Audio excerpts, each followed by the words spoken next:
Bakıda ikinci dəfə Viyana xeyriyyə balı keçiriləcək. Bu, Avropa ənənələrini, mədəni diplomatiyanı və xeyriyyəçiliyi birləşdirən beynəlxalq mədəni və dünyəvi tədbirdir. Bal hər il müxtəlif ölkələrdən olan qonaqları, biznes, mədəniyyət, diplomatik ictimaiyyət və ictimai təşəbbüslərin nümayəndələrini bir araya gətirir.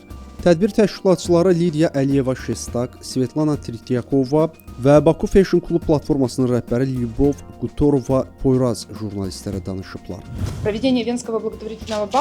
Viyana xeyriyyə balının keçirilməsi bizə ilk növbədə ölkələr arasında diplomatik körpülər qurmağa, həmçinin mədəniyyət, klassika barədə danışmağa kömək edir. Viyana xeyriyyə balları 19-cu ildən keçirilir. Bakıda bu bal uzun illər əvvəl, təxminən 10 il əvvəl keçirilib. Biz bu ənənəni bərpa etdik və inanırıq ki, bu uzun müddətli olacaq. Bu beynəlxalq tədbirdir. Bizə müxtəlif ölkələrdən biznesmenlər gəlir. Bu, həmçinin Azərbaycan üçün networking və biznes əlaqələrinin qurulması imkanlarıdır və eyni zamanda bu, mədəniyyət mübadiləsi və xeyriyyə məqsədi daşıyır.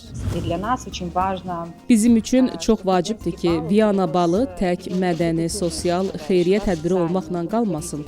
Yalnız yetişən nəslin estetikasını formalaşdırmaqla kifayətlənməsin. Biz istəyirik ki, bu tədbir həmçinin networking üçün geniş meydana çevrilsin. Buna görə də bu il bal 3 gün ərzində keçiriləcək.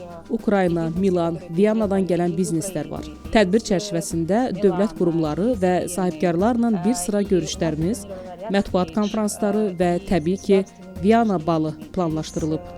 Bu, yalnız ölkələr arasında dostluq körpülərini möhkəmləndirməyəcək, həm də biznes münasibətlərini inkişaf etdirəcək.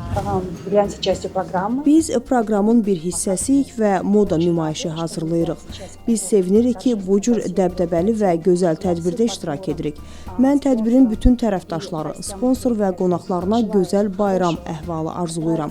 Çünki dəb estetikadır, gözəllikdir. Və mən düşünürəm ki, bizim bütün dəb, gözəllik və mədəniyyət sahəsində olanların məqsədi bu gözəl tədbirin təbliği olmalıdır.